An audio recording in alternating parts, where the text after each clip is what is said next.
Donc les gars, le Canada vient de lancer 2 nouveaux programmes d'immigration, notamment des programmes pilotes. Voilà, ces programmes pilotes sont valables pendant 3 ans, donc de 2025 à 2028. Et pendant ces 3 ans, vous avez à votre disposition 20 communautés participantes où vous pourrez postuler afin d'obtenir la résidence permanente. Alors je précise bien que à travers ce programme pilote, vous obtenez immédiatement la résidence permanente. Nous allons voir dans cette vidéo les conditions que vous devez remplir pour satisfaire aux exigences. Et vous allez voir également que au niveau des exigences, c'est vraiment pas élevé. C'est pour moi, surtout au niveau financier, le meilleur programme qui puisse exister actuellement. Parce qu'au niveau financier, vous allez voir qu'il ne vous demande pas beaucoup à justifier. Donc nous allons voir tous les détails, nous allons voir comment postuler, qu'est-ce qu'il faut, et nous allons voir également quand est-ce que tout cela débute. Donc c'est officiellement lancé ces programmes d'immigration, et donc c'est dès maintenant que vous devez commencer effectivement à prêter les passeports. Déjà, si vous n'avez pas de passeport, c'est important avant de commencer vos projets d'immigration. Rassurez-vous que vous ayez déjà tout en votre possession, parce qu'on ne sait jamais. Donc voilà les amis, donc sans trop bavarder, on va regarder ces 2 projets pilotes et puis donc on va essayer de détailler tout cela. Voilà les gars, concrètement je vais vous montrer ici les 2 programmes pilotes qui va évidemment lancer ta campagne d'immigration 2025. Donc on va commencer tout simplement à écrire programme pilote ici, programme pilote d'immigration dans les communautés rurales. Voilà. Une fois que vous avez écrit cela, bon, bien évidemment, il y a une vidéo qui sort parce que j'avais déjà fait une vidéo dessus. Vous pouvez également regarder, mais je crois que le programme d'immigration dans les communautés rurales et du Nord a été fermé. Donc normalement, cette vidéo c'est plus d'actualité, ça date du 29 juillet 2023. Donc aujourd'hui nous sommes le 4 février et il y a des nouveautés. On va cliquer ici. Et ici donc vous avez le programme pilote d'immigration dans les communautés rurales et francophones, contrairement à la précédente vidéo où c'était les communautés rurales et du Nord. Donc là vraiment vous avez les communautés rurales participantes. Donc ici on a 14 communautés et les communautés francophones qui participent, notamment 6 communautés. Donc il y a plus de communautés que les années précédentes parce qu'ils vont rajouter. Vous avez vu 18 communautés rurales de petite taille au Canada. Voilà. Donc ici vous avez le choix. Donc avant même de venir ici, il y a quelque chose qu'on doit regarder ensemble. Il y a quelque chose qu'on doit regarder. Voilà, c'est ceci. Non, c'est pas ça. C'est pas ça. Attendez, je vais regarder ça ici. Je vais rajouter communiqué de presse parce qu'il y a un communiqué de presse dessus qui est intéressant à lire également. Je vais voir si c'est ça. Donc c'est 2024. On n'est pas dans le bon truc. Ok, donc on est bon là. Le Canada lance le programme pilote d'immigration dans les communautés et le programme pilote d'immigration dans les communautés francophones.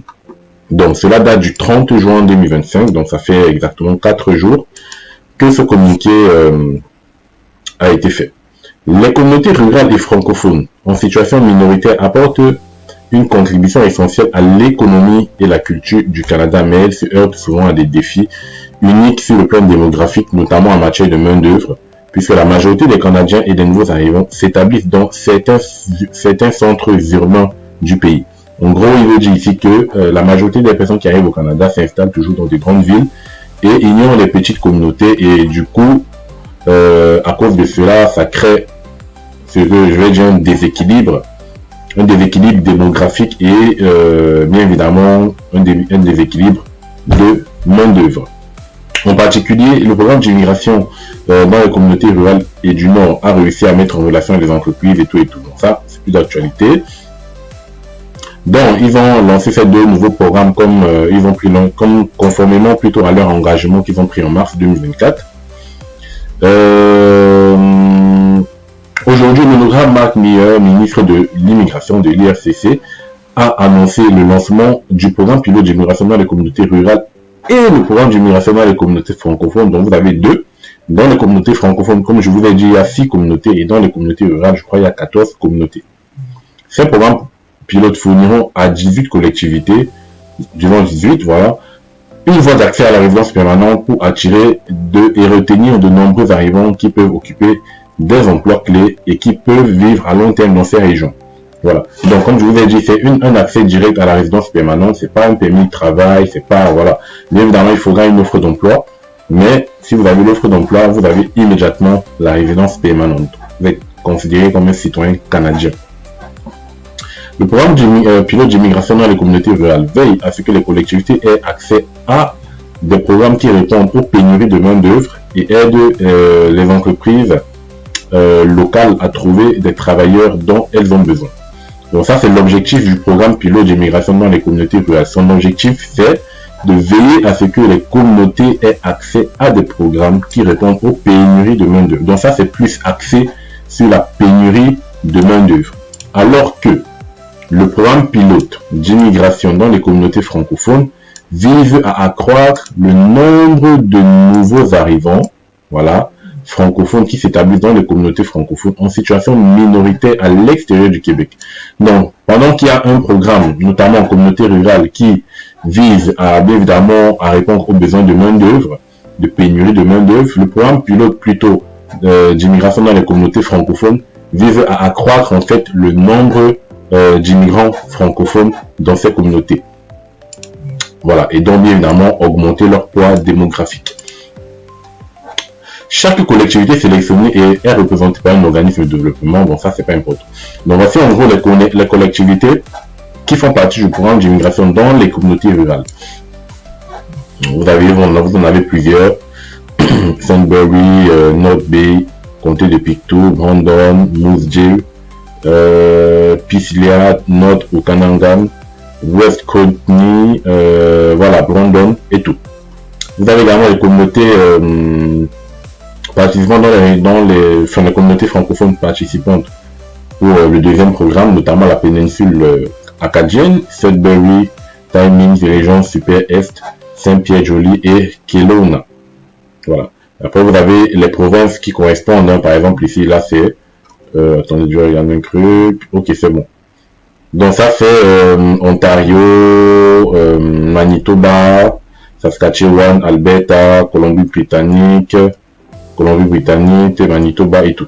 Donc vous voyez, on a plusieurs dans la communauté, la Colombie-Britannique et le Manitoba et l'Ontario aussi, ce sont les communautés les plus élevées en termes de région. Donc là, c'est bon. La citation, c'est pas nécessaire. Donc, on revient maintenant pour voir les conditions. Voilà. Donc là, il vous remettre un récapitulatif de toutes ces communautés.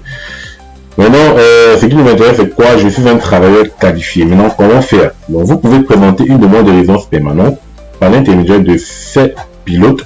Si vous êtes un travailleur qualifié, premièrement, et si vous recevez une offre d'emploi admissible d'un employeur désigné. Voilà. De 1, il y a être travailleur qualifié et de 2, il faut que l'employeur soit désigné. Donc on va voir tout cela ici. Donc maintenant, vous devez choisir tout simplement le programme que vous souhaitez, mais ça répond pratiquement aux mêmes conditions. Voilà, il n'y a pas de différence. Et vous dites ici, une fois que vous aurez présenté votre demande de résidence permanente, vous pourrez peut-être obtenir un permis de travail en attendant que nous traitions votre demande. Vous pouvez avoir une offre d'emploi d'un employeur désigné, une lettre de recommandation de votre communauté participante. Voilà. Donc en fait, en attendant d'obtenir votre résidence permanente, vous pouvez demander en amont, le permis de travail, voilà, pour pouvoir donc déménager vers le Canada un peu plus rapidement.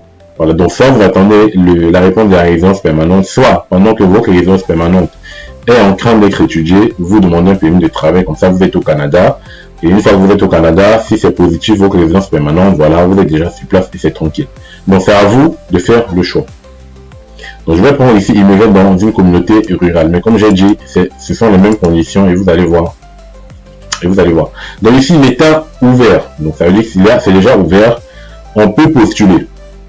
On peut postuler, mais par contre, il y a pour le moment un petit blocage parce que au niveau des offres d'emploi, vous allez voir que les sites, parce que chaque communauté a son site internet où il faut aller postuler, mais leurs sites sont encore en travaux. Voilà, ils sont encore en train de mettre sur pied les éléments qui vont vous permettre de postuler.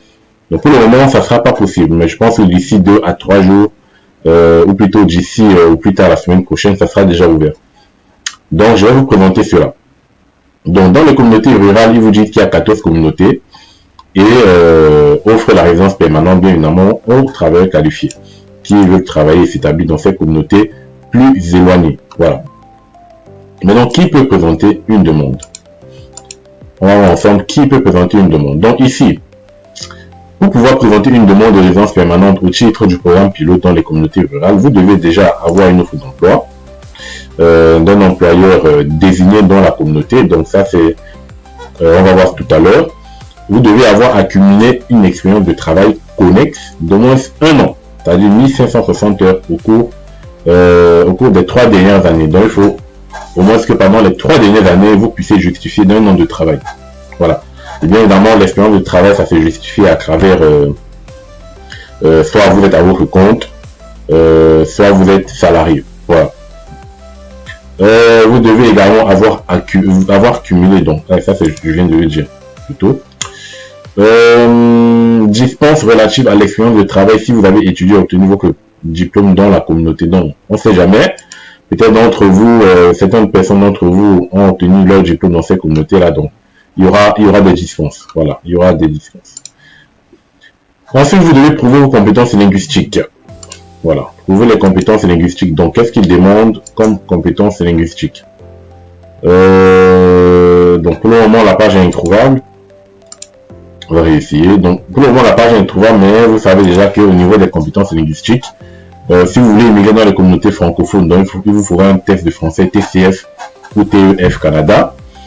Et il vous faudra obtenir au moins au niveau de la NCLC, au moins c'est niveau 7. Voilà, notamment, parce que je crois qu'il y a 12 ou 13 niveaux. Donc, essayez d'obtenir au moins un niveau 6 ou 7 de la CERC, si je vais dire plutôt de la CERC, ou s'il faut parler en termes de B1, B2, donc essayez d'obtenir au moins un B1, voire un B2, ça sera vraiment l'idéal. Donc, vous devez également posséder un diplôme canadien ou l'équivalent étranger. Donc, c'est-à-dire que vous devez donc faire l'équivalence de vos diplômes. Voilà. Ensuite, vous devez prouver que vous avez assez d'argent. Voilà. Et on va voir ici assez d'argent. Qu'est-ce que ça veut dire? Parce que je vous ai dit tout à l'heure qu'ici, il ne vous demande pas beaucoup d'argent. Et moi, ça m'a étonné lorsque j'ai vu cela. Somme d'argent dont vous avez besoin. Donc, tout d'abord, vous devez calculer la taille de votre famille. Donc, vous pouvez immigrer avec votre famille, avec la résidence permanente pour tout le monde. Donc, taille de votre famille, c'est vous, votre époux, conjoint de fait, vos enfants à charge et les enfants à charge de votre époux ou conjoint de fait. Vous devez inclure votre époux ou conjoint de fait et tous les enfants à charge, même dans les cas suivants. Donc, même s'ils sont citoyens canadiens ou résidents permanents, même s'ils ne viennent pas au Canada avec vous. Voilà. Donc, même si vos enfants ne viennent pas au Canada avec vous, vous devez les inclure dans le calcul des fonds. Voilà, c'est là où ça peut jouer. Donc, regardez le minimum requis pour immigrer au Canada en fonction de la taille d'acte de famille. Si vous êtes seul, ça vous fait que 7 963 $. Franchement, 7 000 $, c'est vraiment prenable. Franchement, je pense que c'est vraiment prenable pour n'importe qui souhaite immigrer. 7 000 $, parce que d'habitude, pour entrer express, je crois que ça commence à partir de 11 voire 13 000 $ par personne. Et ici, il vous demande, si vous êtes 2, 9 692 $. Donc ici, on ne compte pas par enfant, mais on compte vraiment globalement. Si vous êtes 2 dans la famille, c'est-à-dire si vous êtes marié avec votre femme et que vous n'avez pas d'enfant, vous devez justifier de ça. Si vous êtes marié et que vous avez un enfant, vous devrez justifier de ça. Si vous avez 2 enfants, vous devrez justifier de ça. Si vous avez 3 enfants, vous devez justifier de ça. Et au fur et à mesure. Voilà. Donc, est-ce que c'est possible donc de jouer au niveau des enfants et faire genre vous êtes tout seul, vous donnez que 7 000. Donc, de toute façon, si vous êtes marié, vous serez déjà obligé de justifier de 9 600 au minimum. Mais est-ce que cacher les enfants pour immigrer, je ne sais pas. Mais je crois qu'ils vérifient tout. Au niveau des états civils et tout, ils vont vérifier, ils vont prendre des renseignements. Si vous avez des enfants déclarés et tout. Donc, Donc, je pense qu'il faut être honnête. Si vous avez, par exemple, 3 enfants, voilà, voici les 3 enfants, le 3, 4, 5, justifié de 17 145 $. Et ainsi de suite. Donc, maintenant, qu'on a la taille, qu'on a les fonds d'établissement, il suffit maintenant d'obtenir une offre d'emploi. Voilà. Obtenir une offre d'emploi, qu'est-ce que ça veut dire? Donc, avant de présenter une demande de résidence permanente au titre de ce programme pilote, vous devez donc avoir une offre d'emploi. Chaque communauté désignée a désigné certains employeurs pour émettre des offres d'emploi. Donc, il y a déjà des employeurs spécifiques. Vous devez pas aller postuler n'importe où. Et donc, ils demandent de consulter leur site web pour connaître la liste des employeurs désignés. Donc, pour le moment, comme je vous ai dit, leur site web c'est pas encore actif. Je pense que canada.ca, l'IACC n'a pas encore mis, cela n'est pas encore actif en fait. Donc, si vous prenez par exemple cette communauté et que vous faites aller, vous allez voir que cette communauté n'a pas encore lancé son site web. Voilà. Et dès qu'il sera prêt, ça sera disponible. Donc c'est comme ça pour tout le monde. Donc pour le moment, voilà, il n'y a rien. Mais dès que ça sort, je ferai immédiatement la vidéo pour vous montrer comment aller postuler dans ces communautés-là. Maintenant, obtenir une recommandation de la communauté. Une fois que vous avez une offre d'emploi de votre employeur désigné, celui-ci envoie votre demande de recommandation directement à la communauté au fin d'examen. Donc c'est l'employeur qui envoie votre demande de recommandation et la communauté s'assurera que votre emploi relève d'un secteur ou d'une profession prioritaire et que l'offre est réelle, et également ils vont s'assurer que vous respectez toutes les exigences du programme pilote. Si elle décide de vous recommander, vous pourrez alors déposer dans votre demande de résidence permanente. Donc c'est une fois que vous avez la recommandation de la communauté, voilà, que vous pouvez demander la résidence permanente. Donc l'offre d'emploi n'est pas encore l'aboutissement de ce projet. S'il faudrait après l'offre d'emploi donc obtenir le feu vert tout simplement de la communauté. Voilà. Et donc la recommandation ici, c'est, je crois que c'est plus votre demande de recommandation de la communauté, ça serait que ouais, c'est nécessaire que pour la résidence permanente, parce que je me demandais si au niveau de l'offre d'emploi, voilà, par exemple une lettre de recommandation. Donc justement, j'avais bien raison de vouloir mentionner ça. Donc si vous avez la recommandation, vous commencez la résidence permanente. Vous envoyez votre demande. Et si vous ne voulez pas attendre la fin de l'inscription de la résidence permanente et que vous voulez déjà aller au Canada, entre-temps, vous pouvez demander le permis de travail, comme on vient de le voir au début. Voilà. Et donc, pour présenter une demande de résidence permanente, vous connaissez, hein, c'est sur le portail de résidence permanente. Tout simplement. Après, il y a des documents. Ici, vous n'avez pas besoin de présenter, donc ça, c'est pas notre cas. Si quelqu'un d'autre vous aide, c'est pas notre cas. Préparez les formulaires. Ici, vous avez toujours, comme d'habitude, la liste des contrôles des documents. Donc, moi, je recommande toujours de prendre tout cela déjà, de prendre connaissance des documents déjà actuellement. Vous ne devez pas attendre d'avoir l'offre d'emploi et vous dire qu'est-ce que je vais fournir comme preuve. Donc, ici, vous avez un document PDF qui va vous récapituler tout cela. Donc, liste des contrôles de documents, vous avez également, vous pouvez sauvegarder. Donc, si vous avez le document, il suffira de venir cocher. Ça vous permettra de savoir ce que vous avez déjà apprêté comme document. Donc là, vous mettez sauvegarder et c'est tranquille. Voilà, pour ne plus refaire la même chose à chaque fois. Et vous l'avez à chaque page. Donc, tous les documents ici-bas sont requis. Donc, je vous dis vraiment, tout est requis. Déjà, le formulaire générique de la demande. Formulaire générique, tout cela, ça va se trouver. Donc, ça va se trouver juste ici. Non. Voilà, donc ça va se trouver ici le formulaire générique. Voilà, formulaire de demande générique pour le Canada. Donc, vous accédez ici aux documents notamment.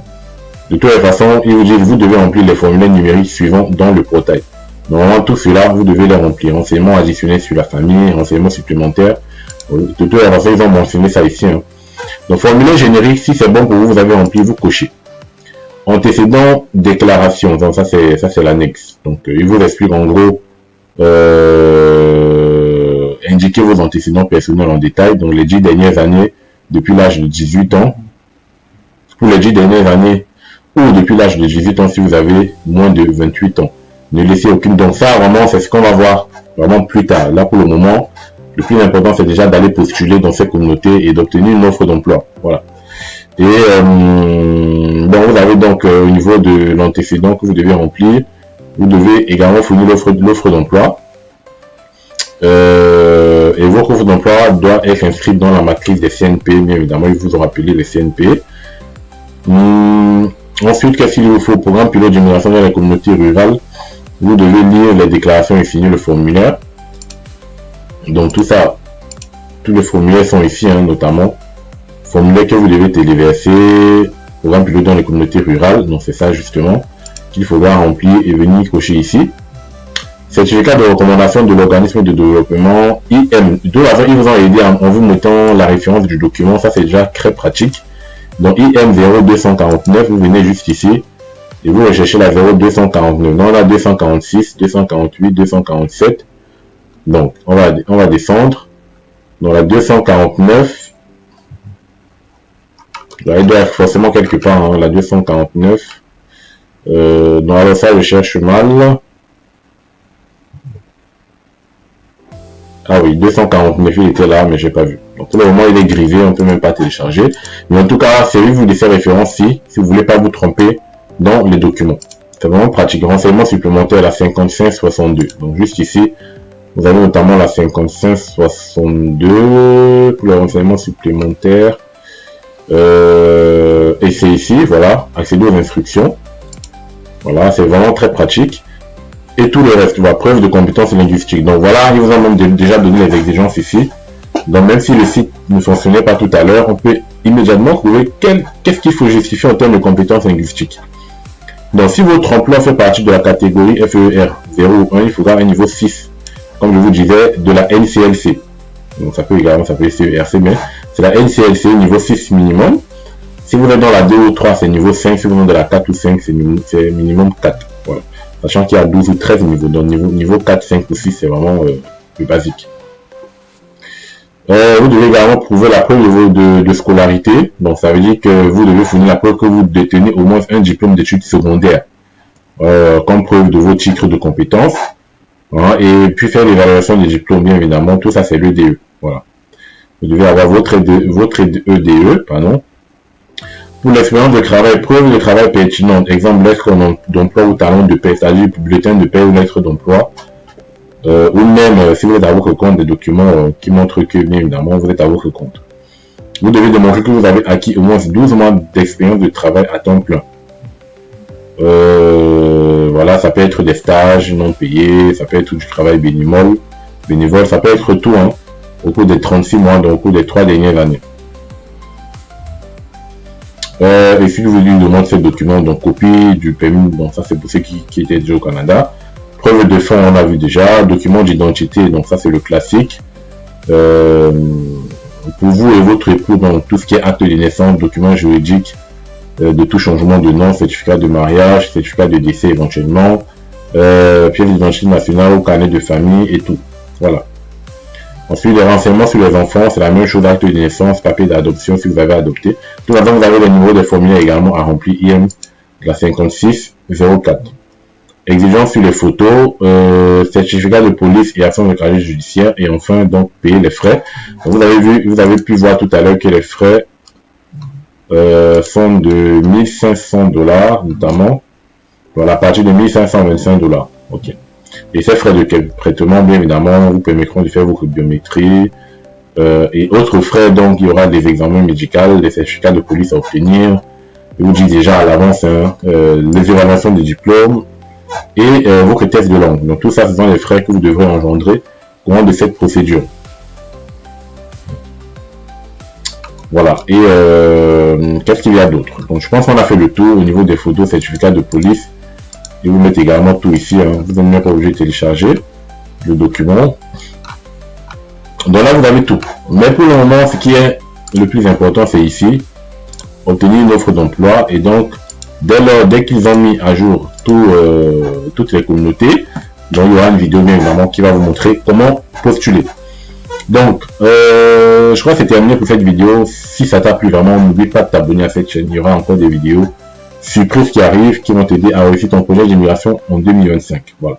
C'est le but de Destination Ailleurs, vous aider à concrétiser vos projets d'immigration. Voilà, je vous donne toutes les ressources nécessaires qui vont vous aider et cela gratuitement. Alors, abonne-toi à cette chaîne et tu vas découvrir encore beaucoup d'autres numéros très intéressants. Et surtout, n'oublie pas de laisser un j'aime à cette vidéo et de partager autour de toi. Ça fait toujours plaisir. Et donc, les amis, on se retrouve à la prochaine pour un nouveau numéro. Portez-vous bien. Ciao.